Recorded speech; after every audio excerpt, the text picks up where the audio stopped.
ചിക്കനും മീനൊക്കെ തിന്ന് മതിയായമ്മേ. ക്രിസ്മസിന് ചിക്കനും മീനൊക്കെ ആയിരുന്നല്ലോ. അപ്പോൾ ഇന്ന് കഞ്ഞി മതി കേട്ടോ അമ്മയെന്ന് പറഞ്ഞുകൊണ്ടാണ് ഇവ. അപ്പോൾ ഇന്ന് ഞാനൊരു കഞ്ഞിയായിട്ടാണ് വന്നേക്കുന്നത്.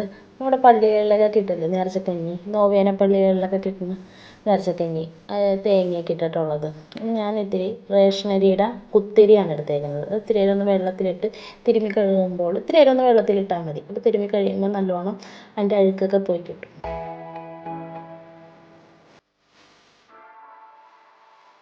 കഴുകിയ അരി കുക്കറിലിട്ടിട്ട് ഒരു ആവശ്യത്തിനുള്ള ഉപ്പും കൂടി ചേർത്ത് കൊടുക്കുക. ആവശ്യത്തിനുള്ള ഉപ്പും കൂടി ചേർത്ത് ഒരു പാതി വേവാക്കി നമുക്ക് വേവിച്ചെടുക്കാം.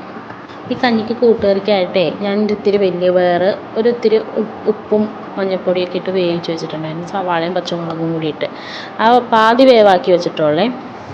ഒരുപാട് ഉടഞ്ഞു പോണ രീതിയിലല്ല. എന്നിട്ട് അതൊന്ന് താളിച്ചെടുക്കുക.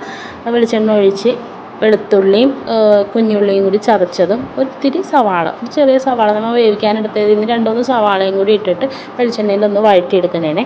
വഴറ്റിയെടുത്ത് വരുമ്പോൾ ഒന്ന് വഴന്ന് വരുമ്പോൾ തന്നെ വറ്റൽമുളക് ചതച്ചതില്ലേ, ചതച്ച മുളകും അത് ഇട്ട് ഇത്തിരി മഞ്ഞൾപ്പൊടിയും കൂടി ഇട്ട് ഒന്ന് ആ പച്ചമണം ഒന്ന് മാറണ വരെ ഒന്ന് വഴറ്റുക. എന്നിട്ട് നമ്മൾ ആ വേവിച്ചത് അതിനകത്തോട്ട് ചേർത്ത് കൊടുക്കുക. അപ്പോൾ ഒന്ന് ഡ്രൈ ആയിട്ട് കിട്ടണം. ഇങ്ങനെ ഒന്നൊന്നിനെ വിട്ടിരിക്കുന്ന രീതിക്കാണ് കേട്ടോ ഞാനിത് എടുക്കുന്നത്. അതൊന്ന് വഴന്ന് വരുമ്പോഴേക്കാളും കഞ്ഞിക്കുള്ള തേങ്ങാപ്പാൽ എടുക്കുക. ഞാൻ പൊട്ടിച്ച് വന്നപ്പോൾ തേങ്ങ ഇങ്ങനെ ആയിപ്പോയി. അപ്പോൾ ഞാനത് പൊത്തി എടുത്തിട്ട് ഒരിത്തിരി തേങ്ങ പൊട്ടിപ്പോയത് തേങ്ങാപ്പാലാക്കി എടുത്തേ. ഈ ഒരു പരുവത്തിൽ ഇത് എടുക്കണം. ആ നേരം കൊണ്ട് അവിടെ വെള്ളം പറ്റിയായിരുന്നേ, പയറിൻ്റെ വെള്ളം പറ്റിച്ചായിരുന്നേ. തേങ്ങാപ്പാൽ അടിക്കാം. ഒരുപാട് വെള്ളത്തിൽ തേങ്ങ പിഴിയണ്ട കേട്ടോ. കുറച്ച് വെള്ളത്തിൽ പിഴിഞ്ഞാൽ മതി. 2-3 പ്രാവശ്യമായിട്ട് പിഴിഞ്ഞെടുത്താൽ മതിയേ.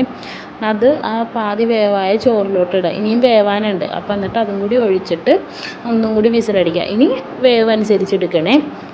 ആ നല്ല മുറിയായിട്ടുള്ള തേങ്ങ ഞാനൊന്ന് ചിരണ്ടി എടുത്തായിരുന്നു. അതിനകത്തോട്ട് ഒരിച്ചിരി വെള്ളം ഒഴിച്ചിട്ട് കൈ കൊണ്ട് നല്ലോണം ഞെരടി ഇട്ട് ഒരിത്തിരി ജീരകവും കൂടി ചതച്ചത് ചേർത്ത് കൊടുക്കുന്നുണ്ട്. ജീരകവും കൂടി ചതച്ചിട്ട് ഒന്നും കൂടി തിരുമ്മി കൂട്ടുന്നുണ്ട്. ഇത് ലാസ്റ്റ് മറ്റേ കഞ്ഞി തിളച്ച് വരുമല്ലേ, കഞ്ഞി തിളച്ച് വരുമ്പോൾ അതിനകത്തോട്ട് ഇട്ട് ഒന്നും കൂടി തിളപ്പിക്കാനായിട്ടാണ്. കഞ്ഞിയിലോട്ട് ഇട്ട് ഒഴിയുമ്പോൾ ആ വെള്ളവും കൂടി ചെല്ലുമ്പോൾ കറക്റ്റ് പാകമായില്ലെങ്കിൽ നമുക്ക് ഇച്ചിരി കൂടി വെള്ളം കൂടി ചേർത്ത് കൊടുക്കാം. ഇത്തിരി ഉപ്പിൻ്റെ കുറവുണ്ടായിരുന്നു. ഞാനപ്പോൾ ഇത്തിരി ഉപ്പും കൂടി ഇട്ട് കൊടുത്തിട്ടുണ്ട്. ആ കുക്കറിൽ തന്നെയാണ് ഞാനിത് ചെയ്യണത്. ആ അതൊന്ന് തിളച്ച് വരുമ്പോൾ കുക്കറിൻ്റെ മൂടിയോട്ട് തന്നെ അതൊന്ന് മൂടി വെച്ച് കുറച്ച് നേരം കഴിഞ്ഞിട്ടാണ് ഞാൻ എടുത്തത്. ഒരുപാട് ലൂസായിട്ടുള്ള രീതിക്കല്ല കേട്ടോ കഞ്ഞി, ഇങ്ങനെ ഒരിത്തിരി തിക്നെസ് ഉണ്ടാവും. അപ്പോൾ ആ തേങ്ങയൊക്കെ കടിക്കാൻ ചെല്ലുമ്പോൾ നല്ല ടേസ്റ്റാണ്. അപ്പോൾ ഇത് ഞങ്ങൾ വിളമ്പുവാണ്.